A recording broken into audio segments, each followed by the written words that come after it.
질권 설정된 것이라 안 된 것이 참 여러 가지 차이가 있고 개인회생에서는 보증금 1억이지만은 청산가치는 빵이에요. 연체가 오래되면 지급정지도 당할 수 있다는데 일종의 가압류인가요? 아, 지급정지라는 건요, 은행에 예금이 있어요. 내가 이제, 김웅이 신한은행에 예금이 한 1,000만 원이 있어. 김웅이 신한은행에 빚도 한 2,000만 원 있는 거예요. 근데 2,000만 원인데 내가 빚을 안 갚아. 연체가 됐어. 그럼 은행에서 김웅이 가지고 있는 신한은행 예금 그거를 막아버립니다. 내가 못 찾아가게. 그걸 지급정지라고 하는 거예요. 지급을 정지시키는 거.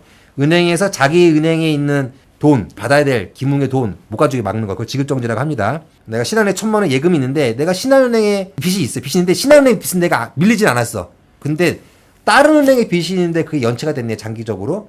장기 연체가 되면 그 한국신용정보원에 올라가가지고 금융채무 불이행자가 돼요. 등록이 돼요. 그러면 내가 신한은행 빚은 잘 갖고 있어도 요 예금이 지급정지가 일어납니다. 네. 질권 설정이 된 것이랑 안 된 것 차이가 뭔가 질권이 뭐죠? 네. 질권은 담보에 담보로 해서 이제 보통 동산이나 채권에 설정을 하는 거를 뭐 질권이라고 말을 하는데 질권 설정된 동산이나 채권은 마음대로 처분할 수가 없어요. 질권 설정 어떻게 하냐면은 임대인, 세입자 그리고 이제 돈 빌려준 은행 이 셋이서 질권 설정 계약을 하는 거예요. 그래서 그 계약의 내용이 뭐냐? 임대인이 세입자와 임대인이 끝났을 때 세입자에게 보증금 주지 말라는 거예요. 은행 허락 없이는 돈 주지 마라. 그게 질권 설정을 했다는 거예요. 김웅이 은행에 돈 다 갚았어. 그러면 그때 보증금 돌려주고 다 안 갚았어. 안 갚으면 김웅 주지 말고 그 돈은 은행 줘라라는 게. 그리고 개인회생에서 많이 쓰는 거는 전세보증금. 전세보증금의 담보를 설정하는 방법. 질권 설정. 전세 대출 받을 때 그때 보통 계약하기 때문에 1년 정도 지나면은 까먹습니다. 이제 우리 이제 세입자분들은 내가 질권을 설정했는지 안 했는지. 근데 질권 설정하려면 임대인이랑 세입자랑 은행이랑 셋이 모여야 되잖아요. 불편하잖아요. 불편하니까는 질권 설정은 잘 안 하고 뭘 하냐면은 채권 양도 통지라는 걸 합니다. 그런 방법으로 담보를 설정하는 거예요. 양도 통지는 이제 세입자가 임대인한테 임대기간 끝나면 받아야 될 보증금 반환 채권이에요. 세입자는 내가 임대기간 끝나면 받을 수 있는 재산, 채권, 전세자금 빌려준 은행에다가 이 채권을 양도하는 거예요. 내가 이 받아야 될 권리를 은행 너가 가져. 근데 조건부예요, 조건부. 내가 네 빚을 다 못 갚을 경우에 한해서.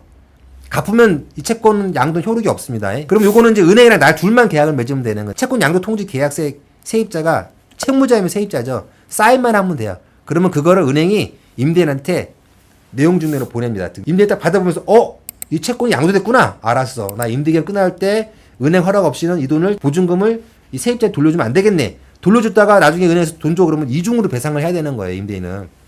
그러면 이제 질권 설정된 것이라 안 된 것, 혹은 채권 양도 통지가 된 것이라 안 된 것, 담보가 설정되고 안 된 것 차이는 뭐냐? 일단 임대인과 세입자 관계에서는 그거예요. 그 돈을 임대인이 세입자가 나갈 때 못 받는다는 거예요. 그 돈은 설정된 돈이기 때문에 내가 이제 돈을 다 안 갚았으면 다 은행으로 간다는 거. 그게 큰 차이가 하나 있는 거고요. 두 번째는 이제 개인회생 같은 거 할 때는 재산 평가할 때 담보가 설정되어 있어. 보증금이 1억인데 그중에 5천만 원을 갖다가 빌린 돈이고 5천만 원의 질권 설정이 되어 있다든지 채권 양도가 통지가 되어 있어. 그러면은 재산을 계산할 때 담보가 설정되어 있는 건 내 돈이 아닌 거랑 마찬가지이기 때문에 빼고 계산하는 거예요. 또 빼고 나머지 5천에서도 소액보증금이라고 해서 주택임대차보호법에 의해서 압류가 금지된 또 빼는 거죠. 그러면 예를 들어 서울에 살고 있는데 보증금이 1억이야. 근데 5천만 원은 전세대출 받은 건데 여기 담보가 설정되어 있어. 보증금이 1억이지만은 청산가치는 빵이에요. 예, 담보는 빼는 거고 또 나머지 5천도 소액보증금 서울은 지금 5,500이거든요. 빼기 때문에 빵이 되는 겁니다. 그래서 질권 설정된 것이라 안 된 것이 참 여러 가지 차이가 있고 개인회생에서는 청산가치 계산할 때 차이가 있다라는 겁니다.